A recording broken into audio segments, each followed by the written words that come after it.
go. That was like my big thing that I couldn't forget to do. So I'm already like winning today that I remembered to record before we started. I am horrible at that. So welcome. My name is Kristen Allen. I am the Director of Marketing and Development with the Mentoring Partnership. We're super excited for today's Lens meeting, which for those of you who don't know, Lens is learning, engaging, networking, and sharing. So we have a lot of that on the docket for today. And I want to just switch over slides here. Let's see if we can do that. There it is. All right. And I'd love to welcome today Melissa Rayworth, who is an amazing friend to the Mentoring Partnership. She is editor-in-chief of Kidsburgh. She's an all-around rock star writer. I don't want to go too far in depth on her intro because I know she has some info to share with you as well. But we're thrilled that she has joined us today, fresh off of a trip to India. So she said this time of day is actually good because the jet lag isn't too terrible. So I'll let her share more about that. But in the meantime, I did just want to give everyone that's on the line a quick opportunity to introduce themselves just so that we know who's here. So Erica, we'll just start with you because you're first on my screen. If you don't mind giving a brief introduction, telling us who you're with and kind of your role in the organization. Sure. My name is Erica, and I am the Director of Development for Nurture PA. So I just started there in December, so I'm really still kind of getting my feet wet and learning about the organization and kind of adapting to this new role. So excited to be here and learn some new things. Thank you. All right, and Kayana, am I saying your name right? It's Kayana. Kayana, my apologies. Would you like to give a quick intro? Sure. My name is Kayana McGowan. I am one of the program managers here at Strong Women, Strong Girls in the Kidsburgh location. And I see Christine has also joined us. Christine, I don't know if you want to share a quick intro and kind of overview of your role with SWSG. Sure. Yeah, sorry I'm late. The link kept taking me to Salesforce, so I was confused. Oh no, I'm sorry. No problem. I'm Christine. I'm with Strong Women, Strong Girls as well, and I'm the Community Engagement Coordinator. Thank you for joining us. Marquise, I see that you're here. Are you able to unmute yourself and give a quick intro? Yeah, my name is Marquise, and I'm the program coordinator for CareerWorks, which is a Boys and Girls Club program in McKeesport. Awesome. Thanks for joining us. Yeah, thank you. Lydia, are you there? Yes, I'm Lydia. I'm also from the Mentoring Partnership. I'm the marketing coordinator. I don't think I missed anyone. So I guess, Melissa, I will turn it over to you, and I'm sure we'll have a few other people probably filtering in, but we'll have time at the end too that we can all discuss. So I'll turn it over to you. All right, wonderful. Thank you, Kristen. I appreciate it. I will kick this session off just briefly by telling you guys a bit of my own story since we're here to talk about storytelling. I'm a longtime journalist who began focusing on parenting and child development writing when I had my own kids. I wanted to understand more about my own growing family, and so that became a focus of my work. After many years spent writing for national and international publications, I came to live in Pittsburgh. This is the place where my husband grew up. I began freelancing for Pittsburgh Magazine and for a publication some of you might remember called Pop City, which is no longer around, but sort of grew into Next Pittsburgh. And that's where I first wrote about the nonprofit community. I became fascinated by all the people and organizations that do good in the Pittsburgh region. I was splitting my time between Pittsburgh and other cities, but I kept getting drawn back here. I eventually became editor at Next Pittsburgh, where I continued writing about the foundation and nonprofit communities.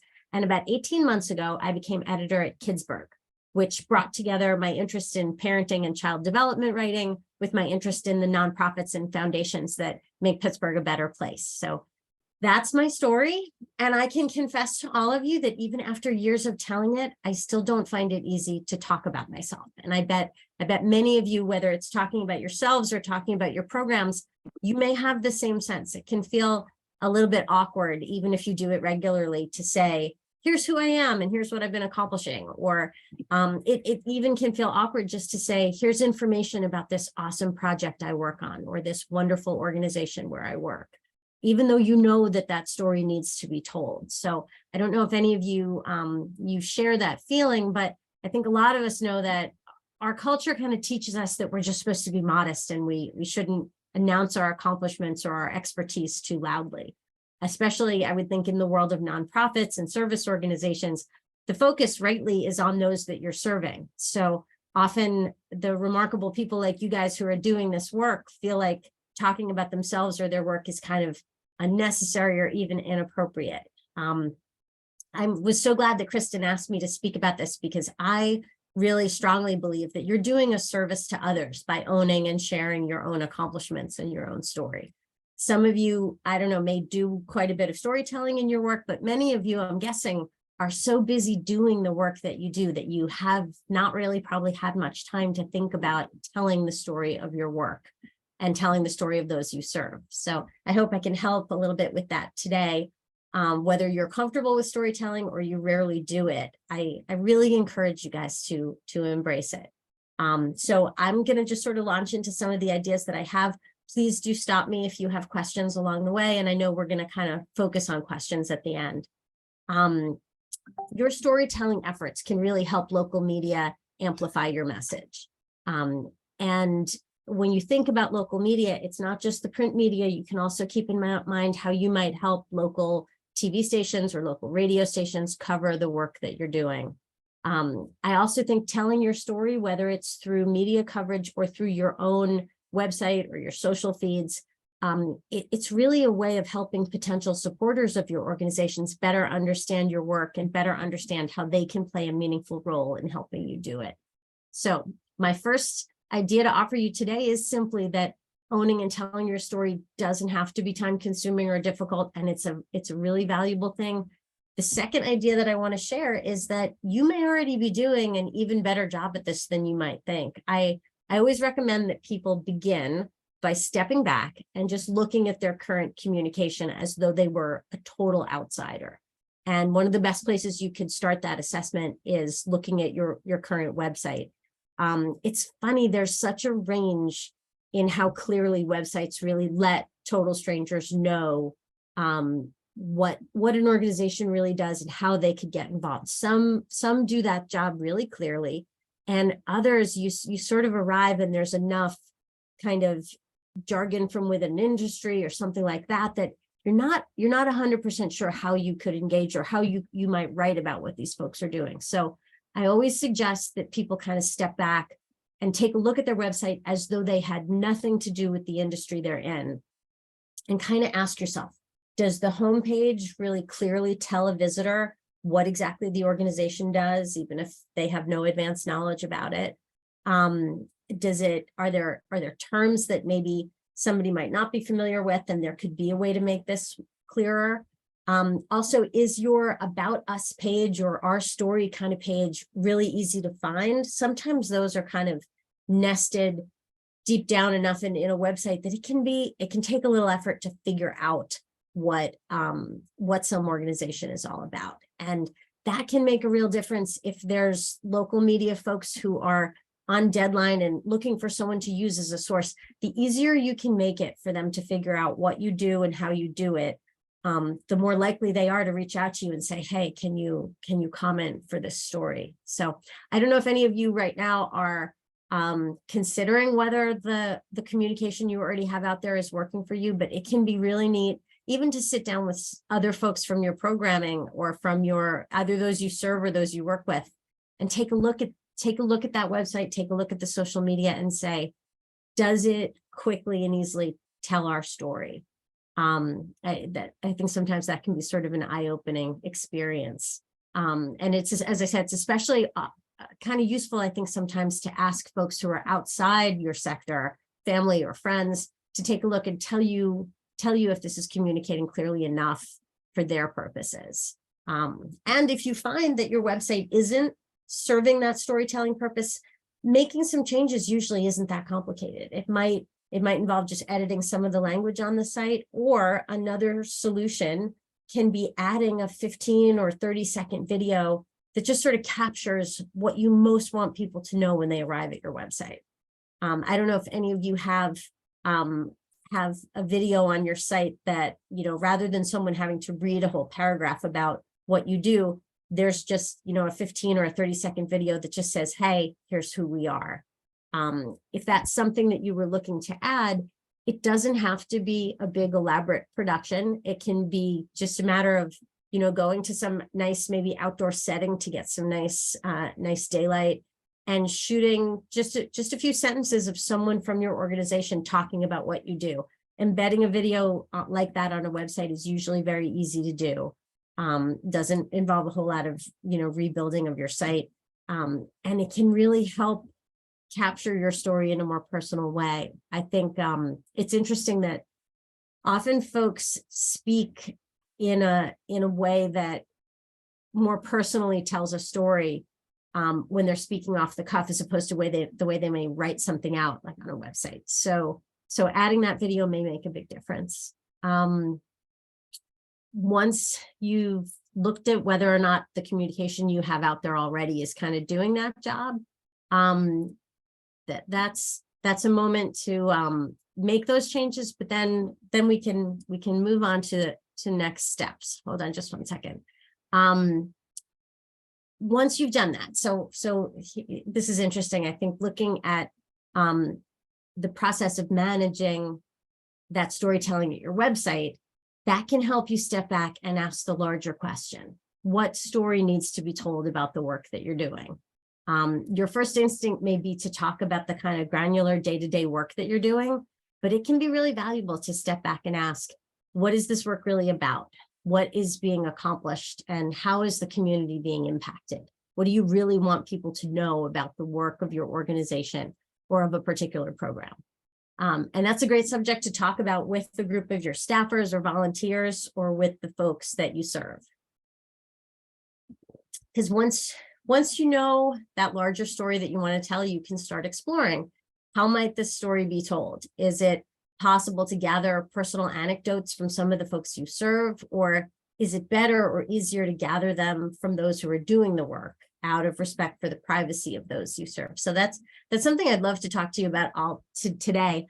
I know some of you, when I write about nonprofits, often one of the things that organizations come up against is that they know there are incredible stories to tell among the people they're serving, but they also want to respect the privacy of the folks that they're serving. So they don't quite know whether there's space to ask people if they can shoot a video with them or get some quotes from them. So I'd love to hear, is this something that some of you have experience with, trying to gather the powerful personal anecdotes or the stories about the impact you're having, and the question of whether folks are excited to talk to you about the impact that you're having, or they feel a little uncomfortable discussing it? So I'd love to hear. I don't know if that's something that you all, I know, Kristen, when we've gathered experiences about mentors in the past, sometimes there is a bit of a sense that they don't want to delve too deeply into the stories of the people, of the kids or the adults that they're working with,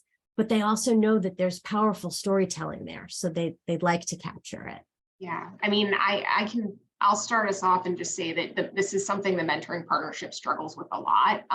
And, you know, Melissa, to your point, I think sometimes it's a little bit of, you know, people maybe don't feel comfortable sharing, but for us as an intermediary, we're one step removed from direct service. So it makes it that much harder to capture stories, because we're relying on the programs we work with to share the stories, and they're coming, you know, they're hitting roadblocks sometimes in getting them. So I know that's something that we struggle with a lot, is just, you know, we want those compelling stories. We want those mentor-mentee, you know, match stories, but being one step removed from direct service makes it really challenging for us to get those. So, I mean, I don't know if anyone else on the call, if you want to unmute and share kind of some of your wins or challenges in that department, but it's definitely, you know, it's something that we're always working at here at TMP. Yeah, we have a lot of mentors who are always willing to speak. Our volunteer mentors like love being interviewed and talking about their experience, but they are hesitant to share the experiences that have been shared with them from the people that they're mentoring. More specifically, the moms that we mentor, we have noticed that there's this kind of stigma, you know, with moms even really like coming forward in public saying like, I received mentorship. in regards to motherhood, because there's this weakness associated with that, right? There's this stigma that like you need mentoring, so there must be something wrong, or you're weak for needing help. So I've noticed that the moms are really, really hesitant. We've had a couple of them say, if you change my name or you change something about it, you can print the story, but very rarely does anyone want to go on camera and share anything personal. Sure. And that totally makes sense. And so one of the thoughts I had for everybody today was that if you can examine some of this in advance and try to gather some raw material when you have time, and there's no deadline pressure of someone wants to do a story and they'd love this information from you, you may be able to talk with the folks you serve or the folks who are doing the work to say, how do we feel comfortable gathering this?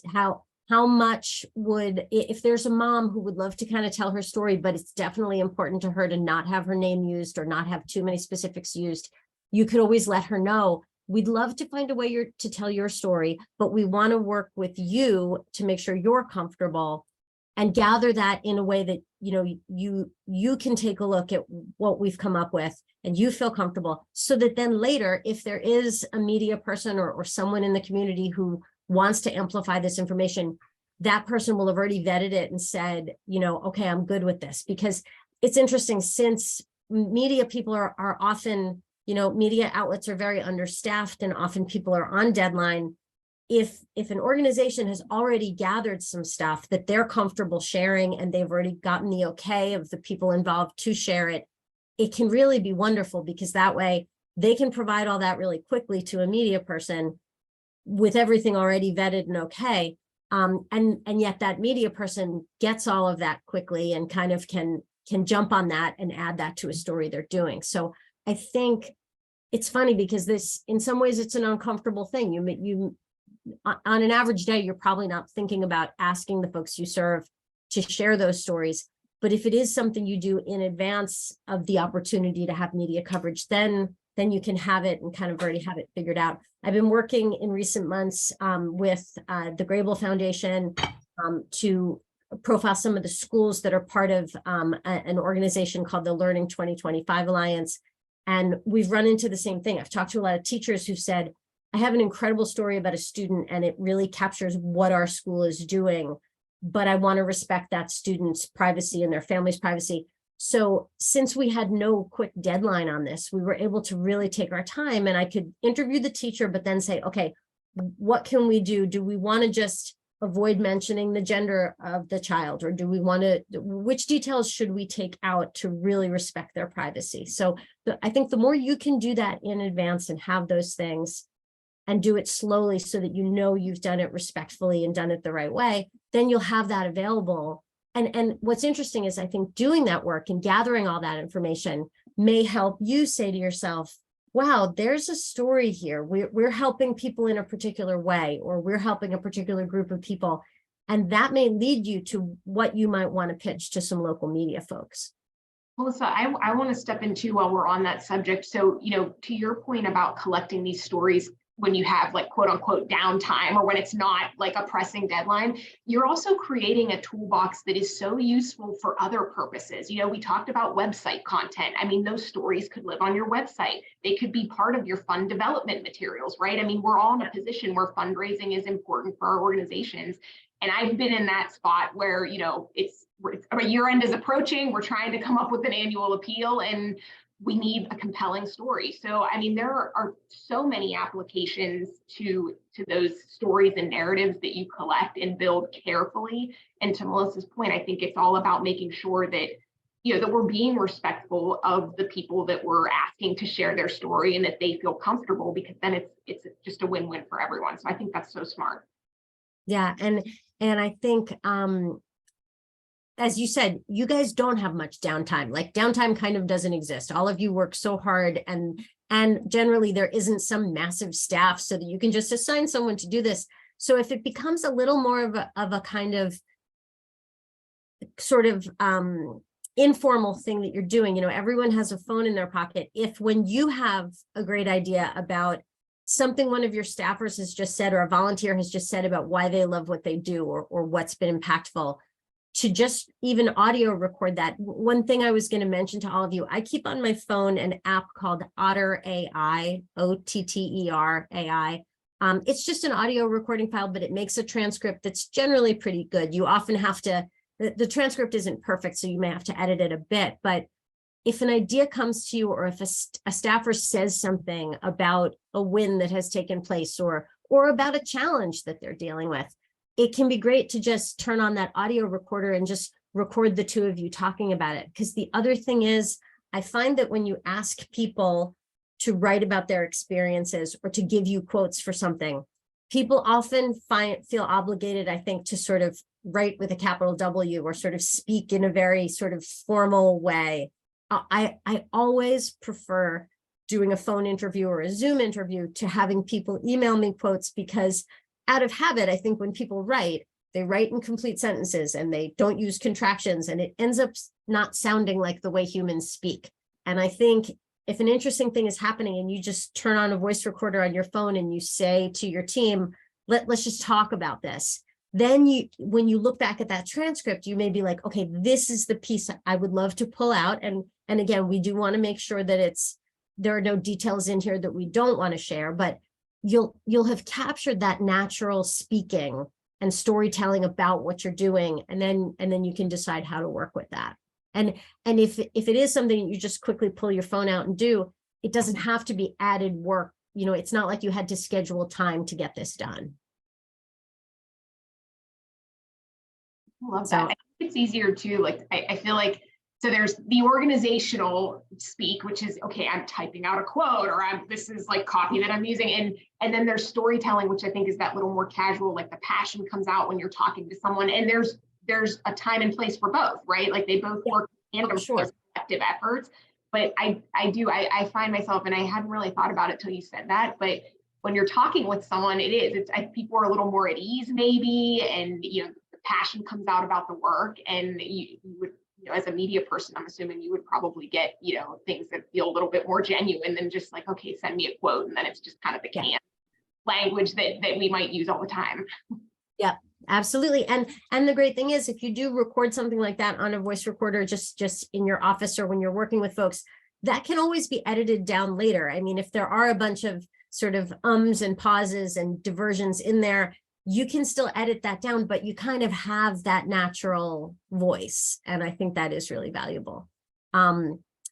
So as we think about the things that you might capture and what you might do with that, one of the points I always try to make to folks in the nonprofit world and the foundation world is that often the instinct is to send out a press release or let the local media know if you have an event coming up, whether it's a fundraising event or an anniversary event.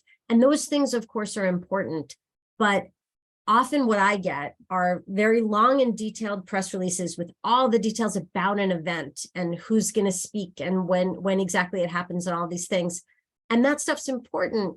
But what I'm really interested in is, what is the goal of this event, or what is the impact that you're hoping it's going to have? If it's a fundraiser, what is the plan for whatever gets raised at that event? And I think people may not, if people are very focused on planning an event, especially like a big anniversary or something, they may not realize that the place to start is actually, what is the real purpose of this? We're celebrating this anniversary because it's great that we've gotten this far, but we're hoping this fundraiser will lead to an influx of funding to do more great things. So what is that? So I think if you are reaching out to local media, one of the best places to start is, what are we hoping this event will accomplish? Because that may be more likely to inspire a story, because it may relate to some subject that's happening in the news or some challenge that's being addressed in the community. And that may be the thing that grabs someone's attention. And so certainly you may want them to mention the event because you're hoping to, get more people inspired to attend or to donate when they're there. But talking about the potential impact of it, I think is somehow something that's often missing in press releases or in the emails that I get about stuff that's coming up. So even though that may seem obvious, I thought that was another important thing to share with you guys.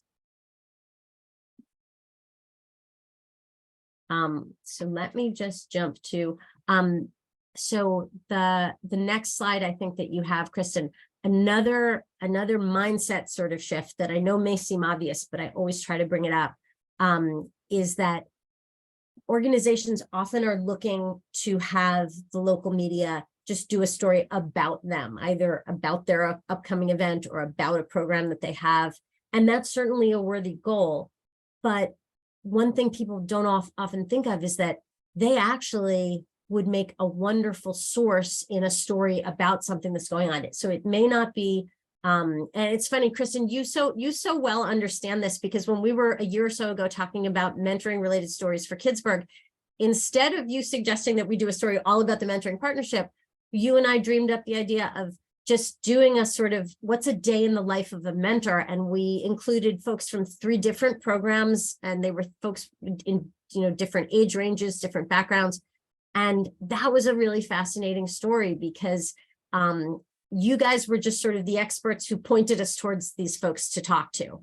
And that was really valuable. So I think, first of all, just embracing that mindset that if you or someone from your organization can be quoted in a story, fortunately, given that most everything is now available digitally, odds are when that person is first quoted and their title is mentioned and their organization is mentioned, there will probably be a link directly then back to your website. So even just having one quote in a story may send readers to your site or to your social media, and then they can learn more about you.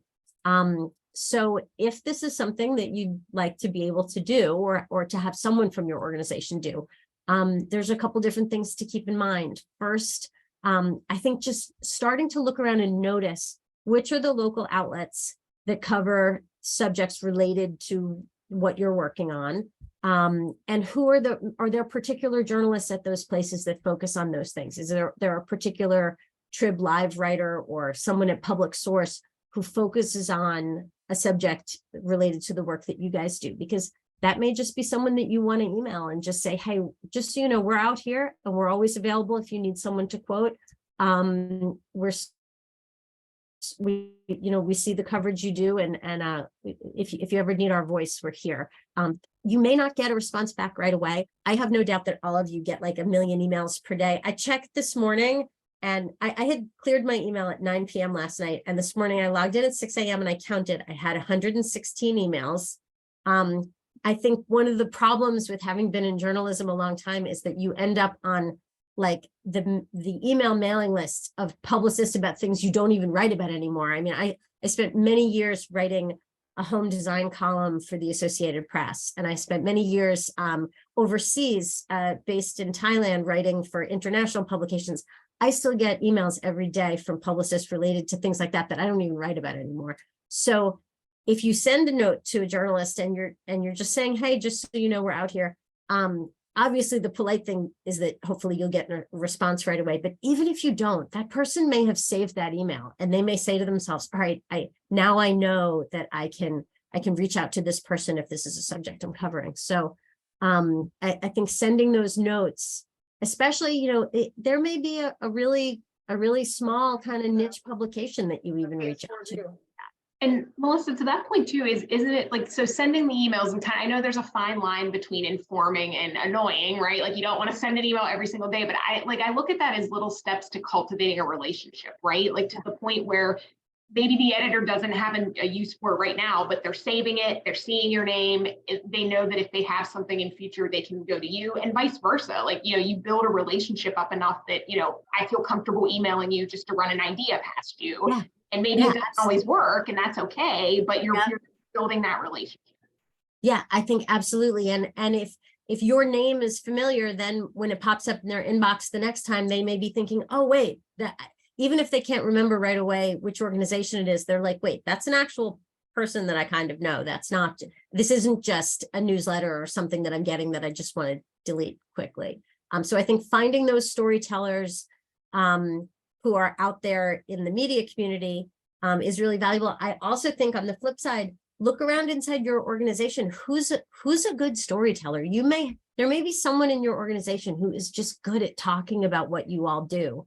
And it's worth kind of noting that and asking them, if we pitch a story to someone, or if we hear from the local media and they want to reach someone right away, what's the best way to get a hold of you? Because the other thing that sometimes breaks my heart is that I will reach out to an organization when I have a deadline and I would love to let them comment in a story, but the person they would like to have me talk to, or usually like their director or something like that, isn't reachable right then, or they've left a message for the person, but they haven't called back, and they sort of miss this window. And, you know, fortunately these days, a lot of what I work on is not on a really tight deadline, but when it is, and I'd love to include an organization, but somehow they can't reach the right person, I always kind of feel badly for them. So I think figuring out who the storytellers are in your organization, and they may not always be the director or the person in charge. They may be, you never know, but whatever you feel comfortable with, figuring out who those people are, and then figuring out what is the quickest, best way to get a hold of them when needed, and let them know that might happen, and make sure they're cool with that. That can also make a big difference. I'm just looking at the bullet points I have here. I think the more storytelling you consume, the more comfortable you may be noticing how you can build your own storytelling. Also, the more you learn about, if you look at the local media, just keeping in mind what their turnaround times are. Like Kidsburgh Magazine, since they do still have a print component, they often, at least, you know, as of a year or so ago, I know that with their print component, they often have issues planned like 4 or even 6 months in advance.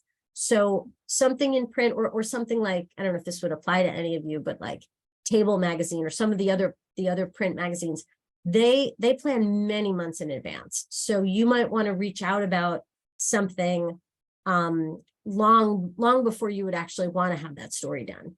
On the flip side, the digital outlets, I think often with Kidsburgh, I've got the next 3 weeks planned out, but I'm flexible. My sense from my time at Next Pittsburgh was the same kind of thing, that the next couple of weeks of coverage are sort of planned out, but they are very nimble and they can sort of jump on something new. But it can also be valuable to just email a publication that's local, or email one of the TV stations or WESA radio and say, hey, if we were ever thinking of letting you know about something, generally how far in advance do you need to know about, or would you want to see a press release or an announcement? And as Kristen said, that's kind of another way of relationship building, because you're not reaching out really asking for anything. You're really reaching out just saying, how can we best work with you? And that's probably going to be appreciated.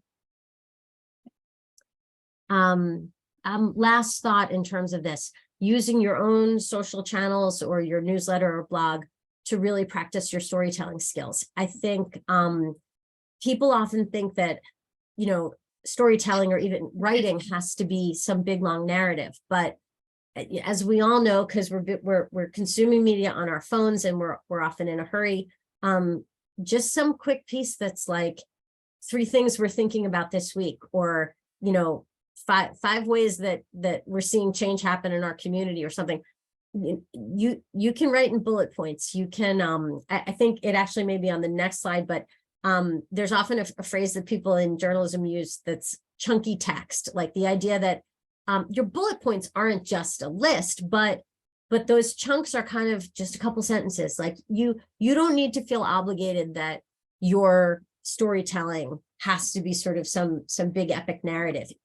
It can be quicker and easier and more informal. And again, videos, if that's what you're putting up on social media or on your website, really can be informal. I mean, I think now we're all so used to seeing videos shot on people's phones. As long as it's not shaky, you're often better off, as I said, being outside. Having sort of natural light is often very appealing, but really informal cell phone video, I think we've all gotten used to, even at major news outlets, that's what we see. So you don't need to feel obligated or feel like the barrier to entry is that you need like serious production values.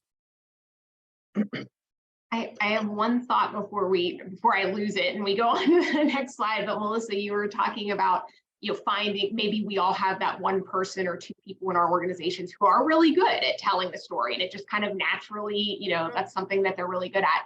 One of the things that I always think of, because we have that same scenario at the mentoring partnership, there are some of us that are really good and feel comfortable about doing it, and there's some that are like, I don't really like doing that.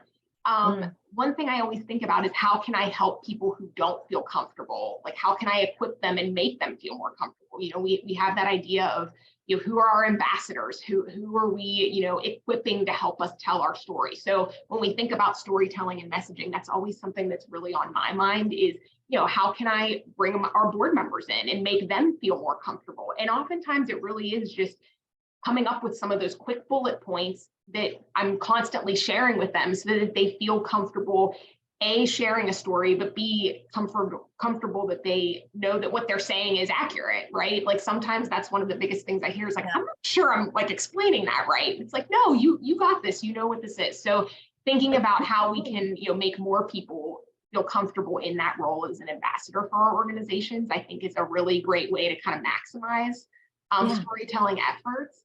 And then the last point, so you mentioned we worked together on a story. This was for last National Mentoring Month. And the idea was, how can the mentoring partnership serve as an expert source?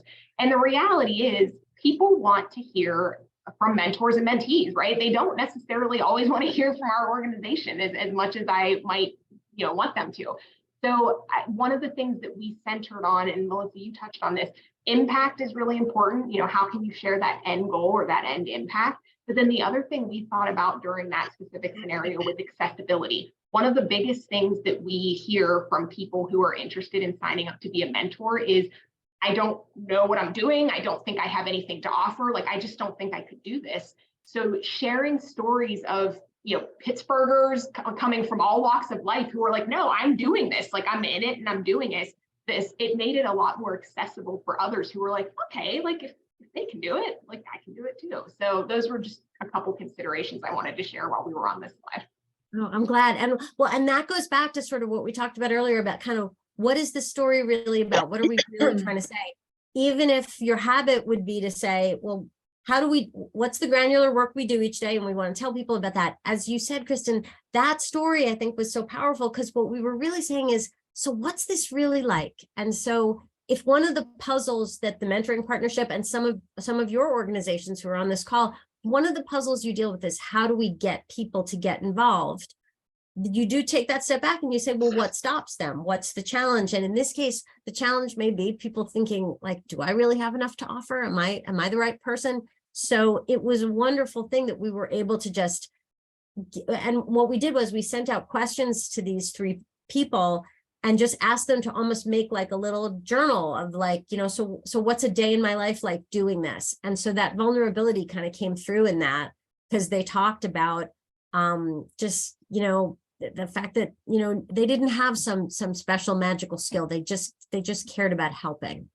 All right, well, very interesting. One other thought I wanted to mention, we've talked a lot about reaching out to the local media, and there are a lot of media outlets. One other option, as many of us, Pittsburgh is a place with so many colleges and universities, and there are a lot of journalism training programs. And so another opportunity, once you've done some of the things we've talked about, you've figured out who your storytellers are, you've figured out what story you want to tell, you've gathered some materials, you can get in touch with some of the journalism training organizations out there. Point Park Center for Media Innovation works with grad students and undergrad students, and they are often, I think, seeking folks to interview or people to profile or organizations to profile. The Women's Press Club of Pittsburgh is a wonderful organization. I was on their board for several years, and every year around this time of year, actually, they do their scholarship competition.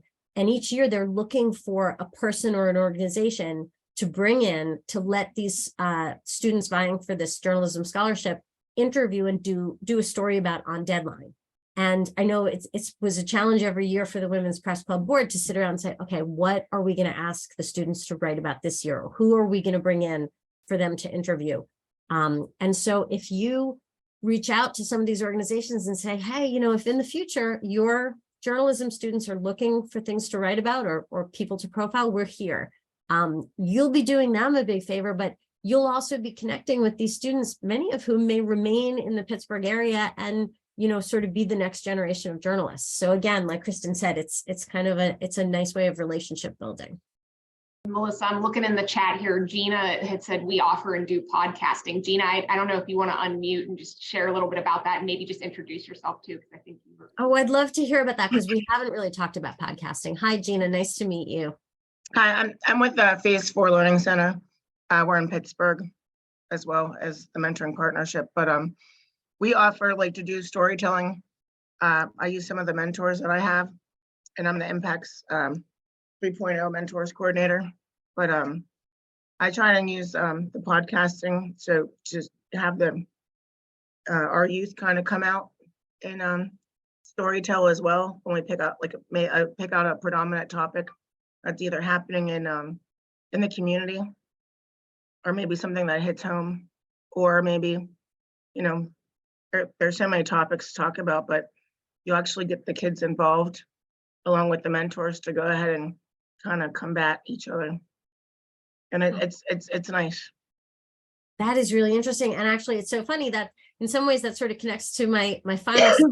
One of the things I think can be so valuable in the nonprofit world is for all of you to kind of collaborate with one another. I think if the students that Gina's dealing with are looking for topics to discuss, to connect them with other, there may be multiple organizations addressing some of the same issues or working with students in some of the same ways.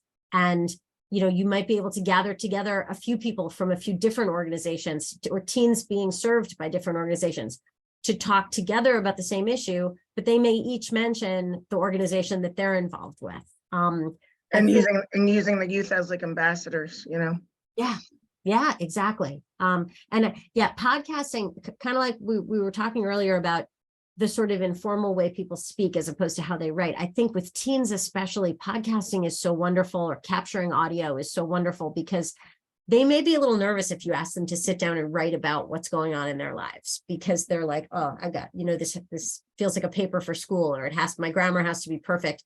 And I think in podcasting and audio recording, they just feel more comfortable using their voices. I know Saturday Light Brigade, SLB Radio does such great things with teens doing that. I think currently Public Source is running a teen podcast. I think the final episode actually is out this week for this season. It's called From the Source.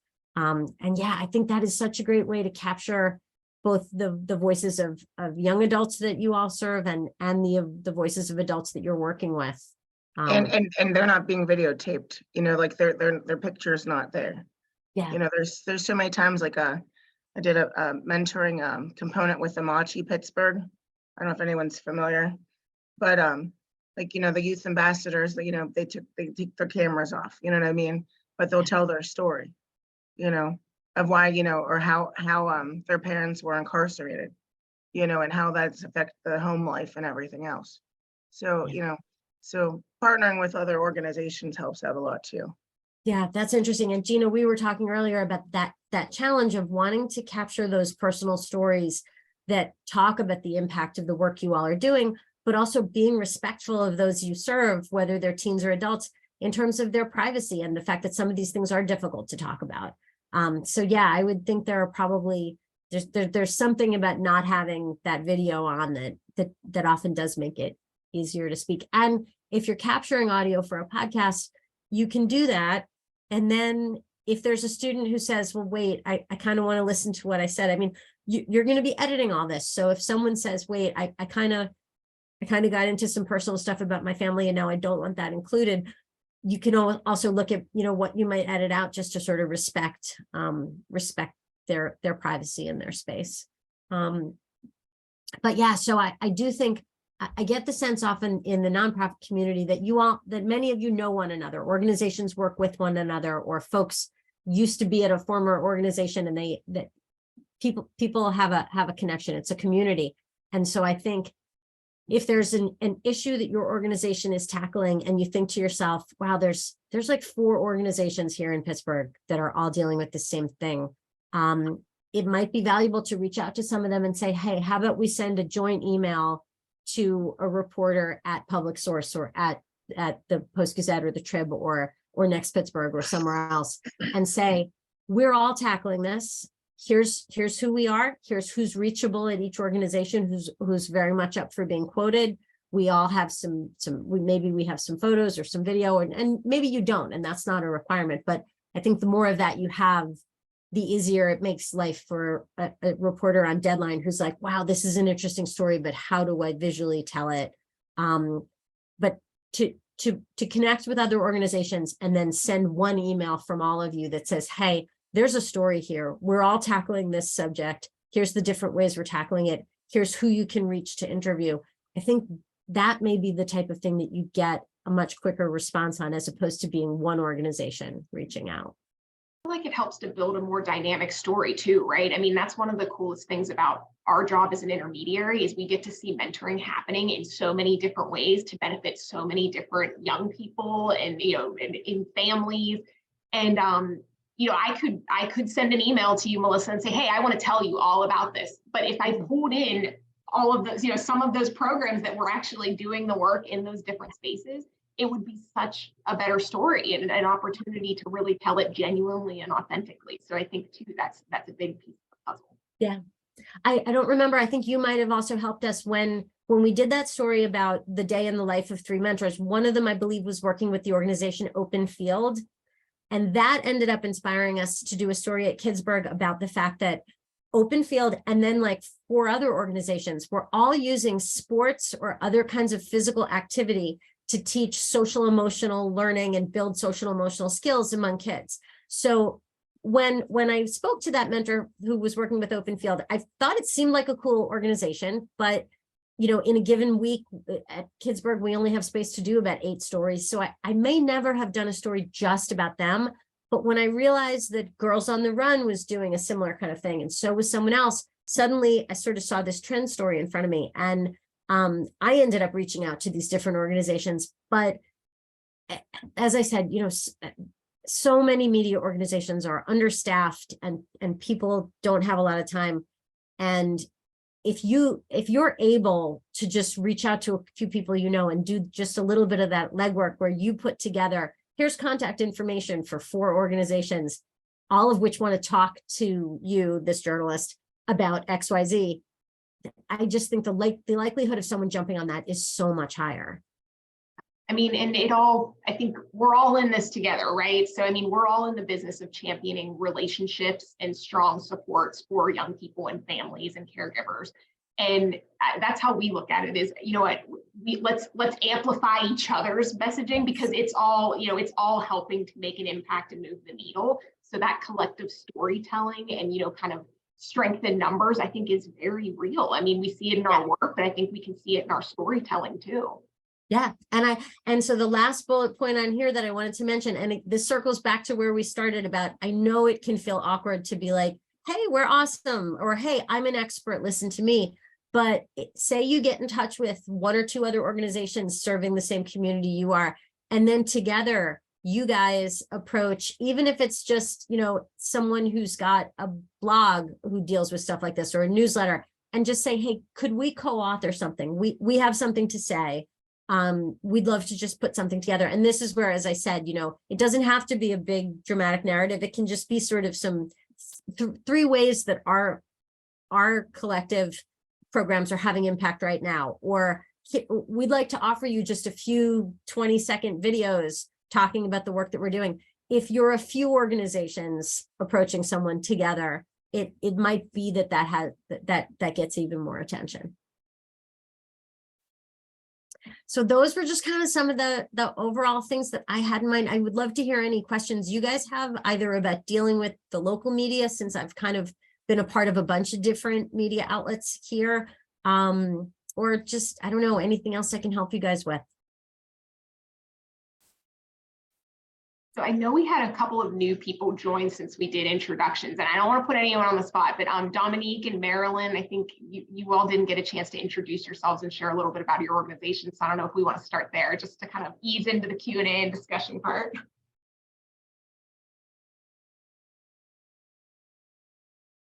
I'll popcorn it over to Dominique first, or yeah, go ahead, Dominique, if you want to. Hi, my name is Dominique. I am with Strong Women, Strong Girls. I've started about 7 months ago, so I am pretty new to the nonprofit sphere. My background actually is in like media communications and journalism, but before that was actually in nursing. So it is interesting being here and hearing so far how journalism and all these tools can be really useful in the nonprofit sector. So overall, I'm just happy to be here. Thank you for being here. Ms. Marilyn. Marilyn Hornsby. I have a nonprofit mentoring program called I Am Whole, and the whole stands for Women Helping Others Through Love and Excellence. We will actually be 7 years old this year. Still fairly new, given that the pandemic took 2.5 years of that 7. So we're pretty much 5 years operating. But it's been a pleasure here. I heard from the beginning. I couldn't get in on the Zoom, but I did hear the information. Greatly appreciated. I've thought about that often and have interviewed some of our parents and our mentees. And it is difficult to get them past that, you know, what is to be told, what is to be held. But I appreciate the information and meeting you all this morning. Great. Well, and that's where I do think that if it's your organization that they trust, starting that conversation with them about, okay, so what could we capture? What would you be comfortable with us capturing? That may be easier for them than if you said to them, hey, can I give your phone number to this reporter from the Post-Gazette or something? Because that's the type of thing that might make somebody go, nah, no, I don't think so. Because obviously the respect of their privacy is so vital. It's so necessary. Yeah, I think, you know, as the organizations, we have a responsibility to the people we serve. And yes, it's great to get those stories and tell them, but I think to Melissa's point too, it's a lot easier to do that and gather those when you're not in a crunch time, right? And I've been there myself where someone's called me and said, hey, we want to do this really great story. And of course, I'm like, yes, I want to jump on this because this is a great opportunity to tell the story. And I gathered, you know, information, and I was like, hey, you know, do you have a photo? And I got the photo, and then realized as I was about to send it to the reporter that we didn't have a photo release to use it. So I had to pull that back. So I think it is a lot easier to, you know, to kind of think through all of those things, work through the process with folks that can help you tell your story in a way that, you know, is helpful to the organization, but most importantly, respectful to them, and, you know, kind of honoring their stories and the boundaries that they put in place for themselves, which is definitely our responsibility. Yeah. And the one thing I've found, as I said, with this project I've been working on with some of the school districts, is that you can look at the specific story, like of a certain child, and say, okay, which identifying details could we remove while still focusing on the impact. So there was one young student who was really struggling with reading, and the school realized that it really wasn't a reading issue. It was an anxiety issue because of some stuff going on in the child's life. And if that could be addressed, then the child could really kind of focus in class, and very quickly the child's reading did progress. So I kind of stepped back with the school and we said, okay, if we just focus on how the school responded to the situation, and we remove all details about what the anxiety was about, we don't mention the gender of the child or the specific grade. Well, we say that they were young. It's clear that they're an elementary schooler, but no more specifics. The school was able to say to that student and their family, so if we're not mentioning any of this, are you comfortable with this? And they were completely good with it. So I think sometimes there are ways to work with the person and say, okay, what details could we leave out so that the meaning and the heart of this story is still there, but you feel totally good about the fact that your kind of specifics are not included. I think often people think vivid storytelling has to have all the specifics.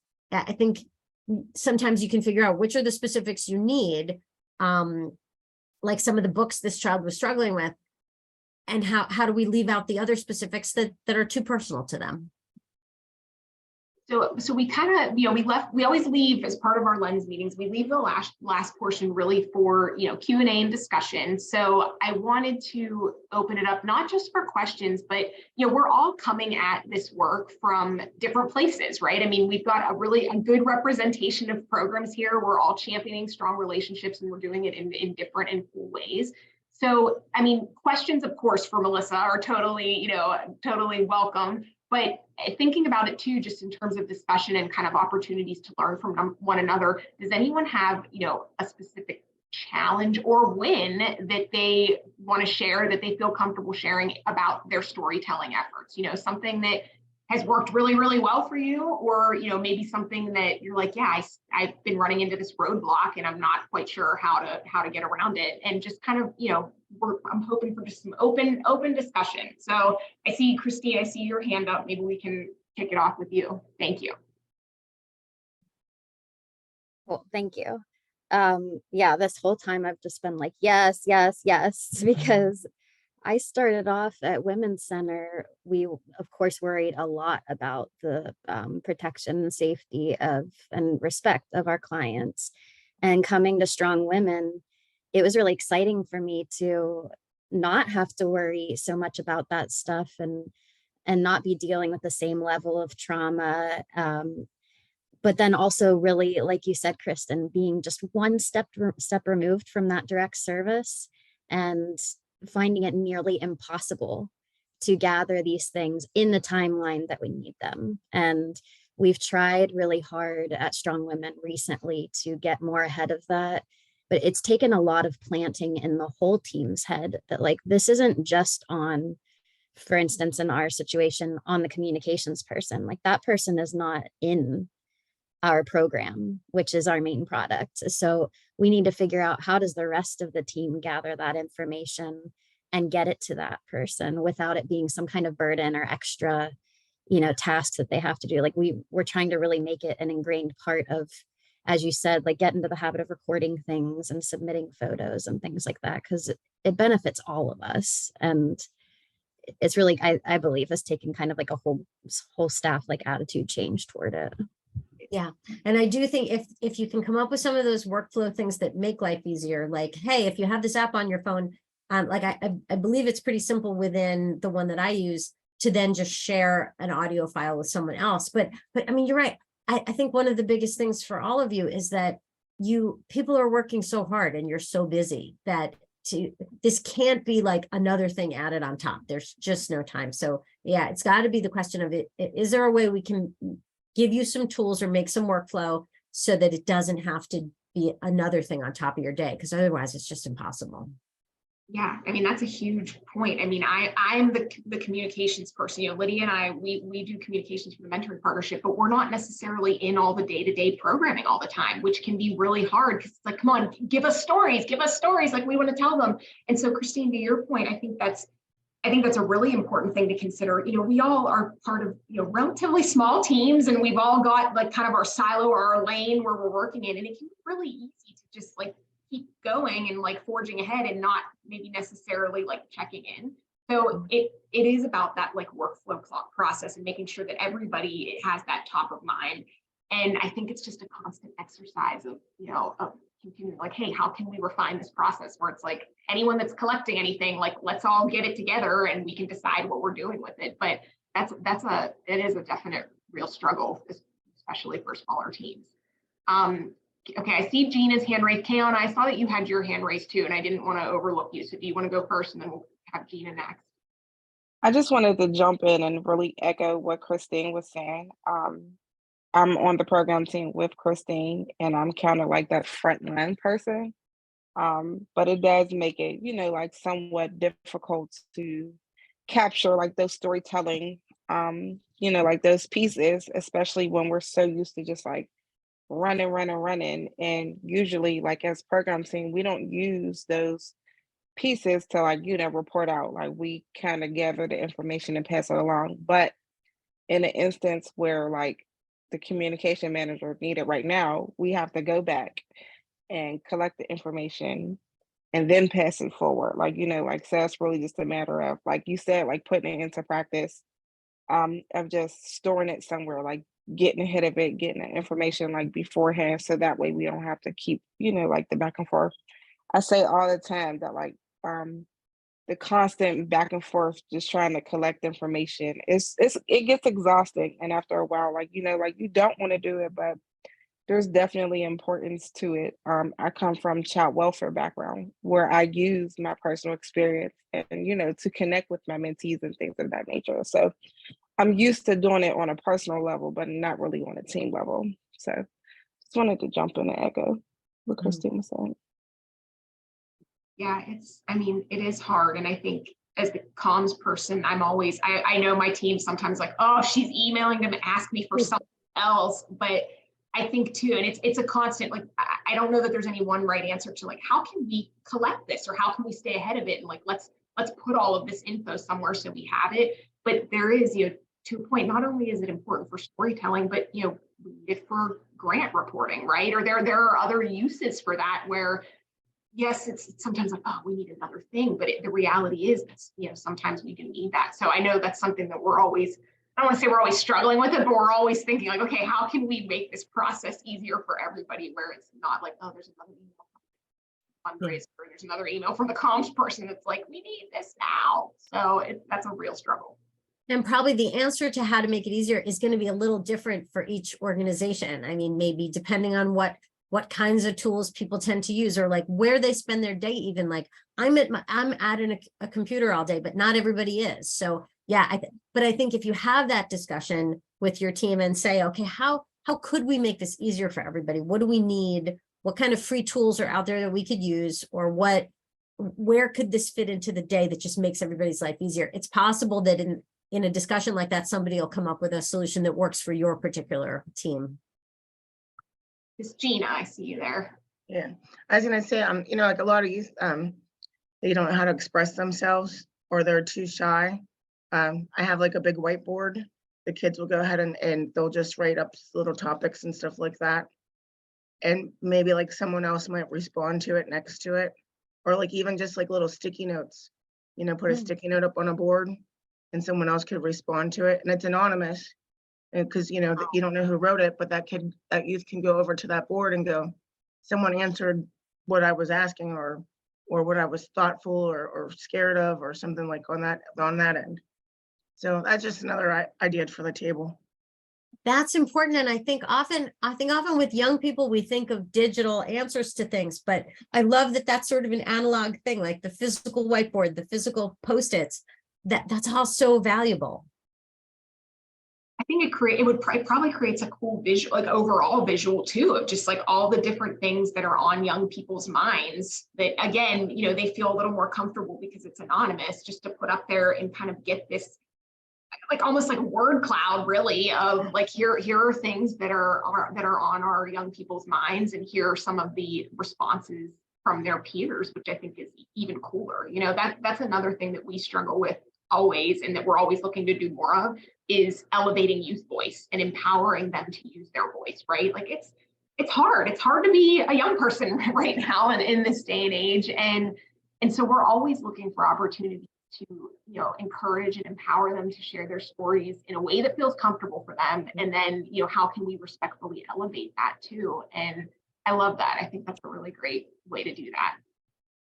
Yeah. And you can snap, I mean, if you do have something someone's written on a whiteboard, or there are some Post-its, you may take photos of that, not because the photo itself is going to be so beautiful and you'd like share that with some journalist, but just for your note-taking purpose, like just so it doesn't disappear, so that if someone wipes that off, or the Post-its somehow disappear, that this all isn't lost. So I tend to use my camera on my phone as almost like a note-taking device all the time. Like I'm just always capturing stuff just so that I've got it later.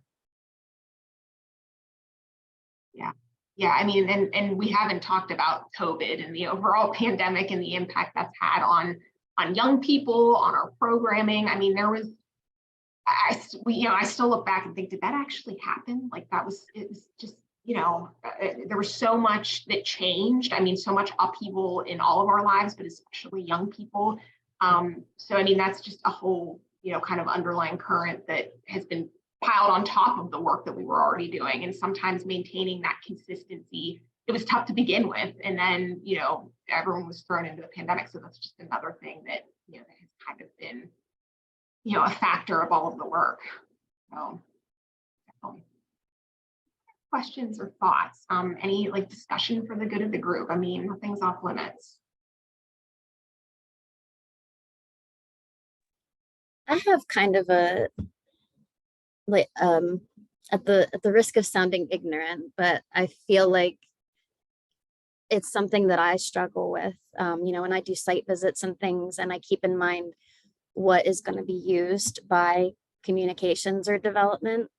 And I think about representation in photos and in, accounts and anecdotes and things like that. And I'm just curious if you have anything to offer as far as just like being, thoughtful and conscious in those moments and what you're doing. Like, as I will say it with Strong Women, we are historically like we are a very whitewashed organization, and we are trying to move away from that for many different reasons and in many different ways. But I don't think the solution is just to make sure we get a bunch of pictures with people of color in them. So like, how can we kind of bridge that gap?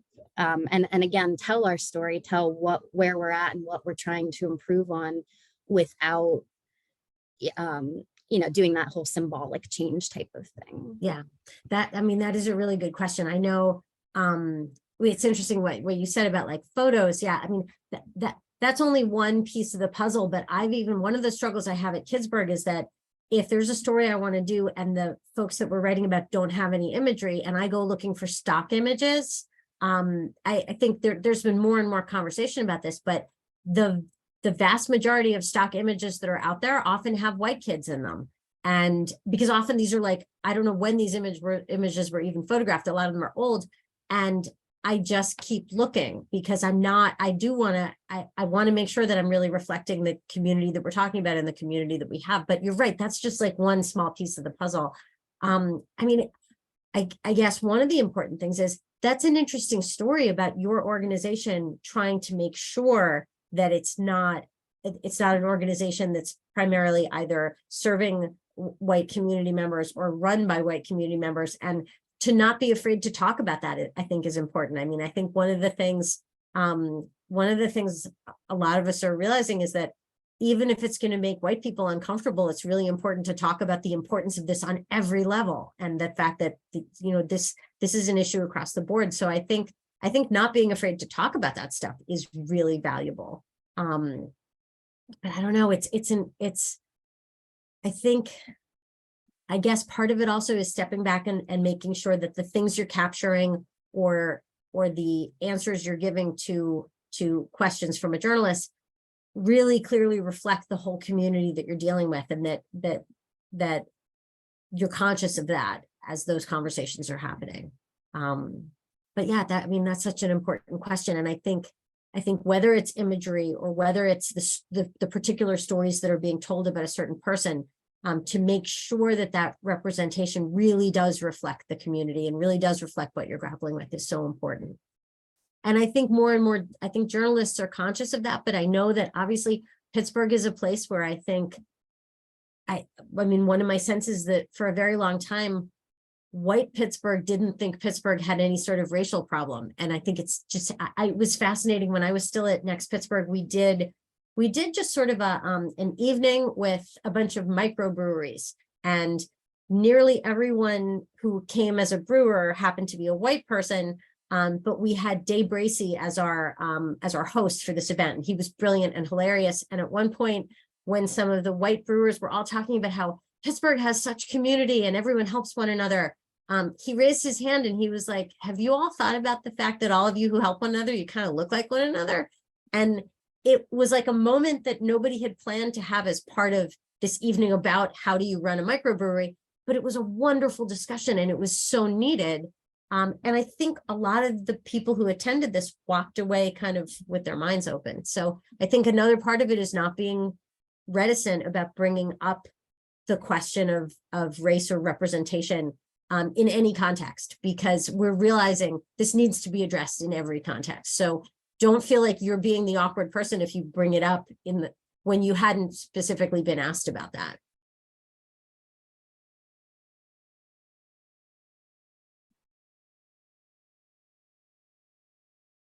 Any other thoughts? We're about 15 minutes out. Like I said, I want to be respectful of everyone's time, but any other final questions or thoughts for Melissa?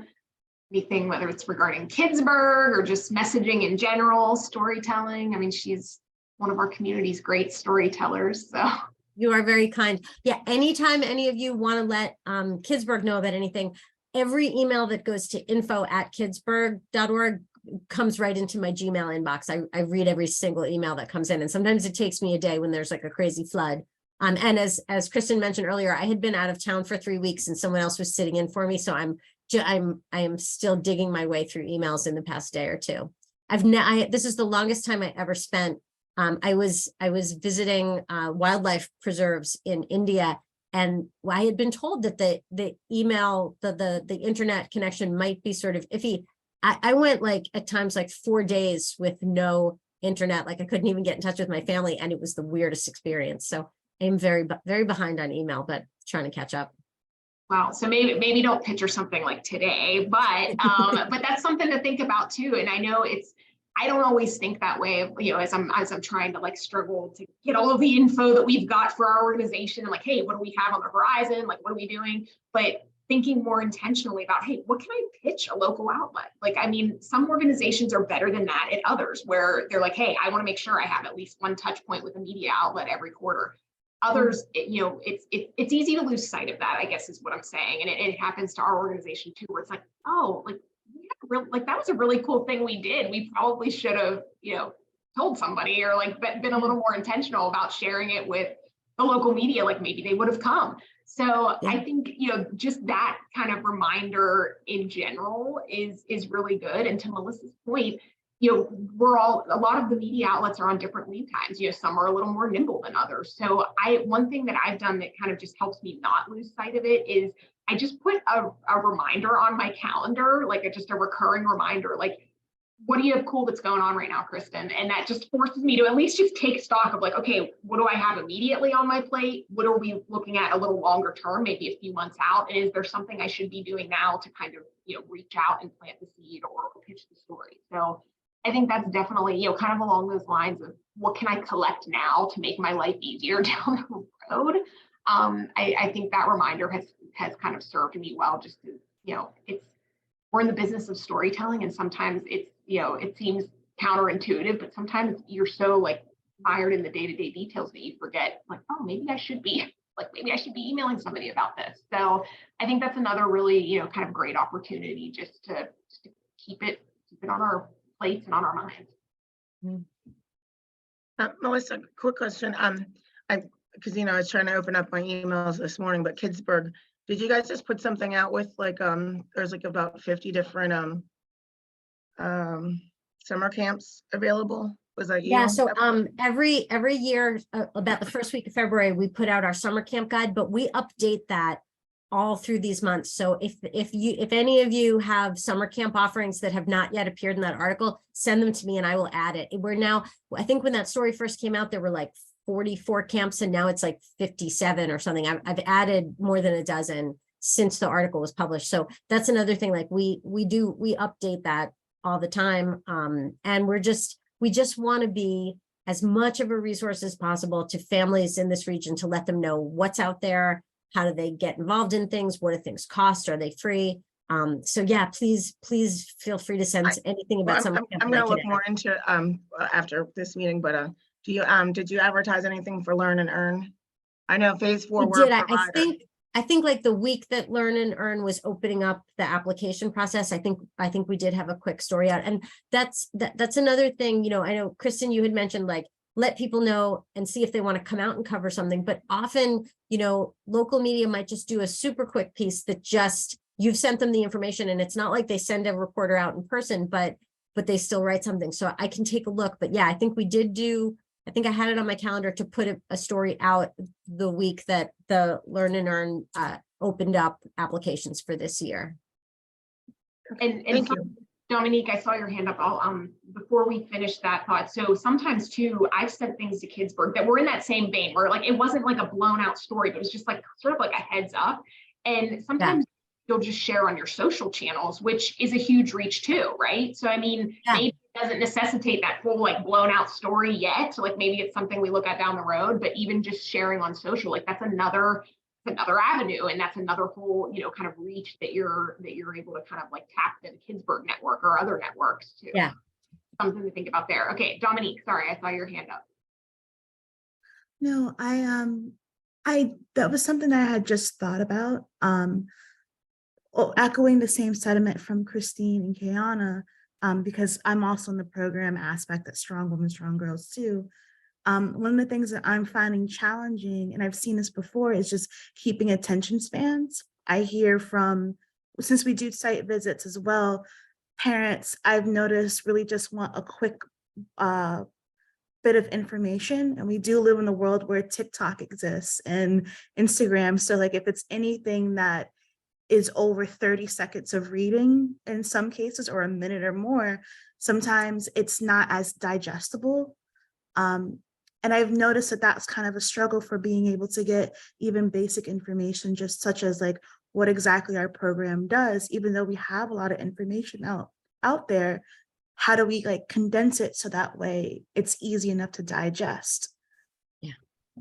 Yeah, when we look at our analytics at Kidsburgh, you know, people now, we used to have sort of communal meetings with Kidsburgh and Next Pittsburgh, and if a story had more than like 70 seconds of viewing time on page, people were like, yeah, that's amazing. And I just sort of sit there like, God, it is amazing. But as we know, most people are, we also find that more than about 75% of people viewing Kidsburgh on a given moment are looking on their phones. So they're on a tiny screen, they're probably multitasking. And so, yeah, attention span. And that is why I think chunky text and bullet points, I wish I wasn't preaching this. I come from the world of writing like 3,000 word magazine stories, and I love a good, really detailed narrative. We can't lose that as a culture, but when we're trying to convey information in the middle of the day, when people are on their phones, you know, bullet points and chunky text really do help. I think that's a good point too. So like there are so many different ways to package content these days, right? Like it's like what are you writing? You're writing for the web, you're writing for your newsletter, you're writing for Instagram. I think, and we could have a whole other session on this, just as far as analytics and understanding how people are digesting your content, because that can help to inform how you're pushing it out, right? And that's a struggle. I mean, because social media analytics is a constantly moving target. I mean, you think you have it down, you're like, yes, we're looking at these metrics, and then there's something else you should be looking at. Or then, you know, Instagram has reels, and it's like, what's a reel versus a story, and how are we doing this? So, I mean, that's probably a whole conversation for a whole other day, but just having that understanding of, okay, how is your audience, you know, digesting and interacting with your content to inform, you know, what you should be doing more of, what we should be doing more. It's a lot. All right. Any other questions or you know, final thoughts for the group? Right. Well, we have 10 minutes left. So I will just say first off, thank you all so much for taking the time to join us today. I know, you know, days are busy, and we're so appreciative that you choose to spend some of your time with us. I want to thank Melissa so much for sharing your expertise, and just for all that you do for Kidsburgh and for our community in general. You're always just such a huge champion of nonprofit organizations in the Pittsburgh region, and I know we're just so appreciative of all that you do for us. So thank you. Oh, I'm so glad to be able to cover what I do. And actually, since there was a question about Learn and Earn, I will just drop in the chat. This was the story that Kidsburgh just did, letting people know that Learn and Earn had started a week or so. We had this out on March 8th. But yeah, thank you all. And yeah, I hope I can let more and more people know about the incredible work that all of you do. So please do, if you ever want to send something either to, I'll put my Gmail in the chat, but also anything, as I said, that comes to info@Kidsburgh, I find. So thank you guys. It's nice to meet all of you. Great. Thank you all very much. And same goes for the mentoring partnership. If there's anything we can do to help you all, please don't hesitate to reach out. But we're going to work on sending a recap. So we'll send that out along with the link if you want to share anything from today's session. But otherwise, thank you very much and have a wonderful rest of your day. Bye-bye. Thank you.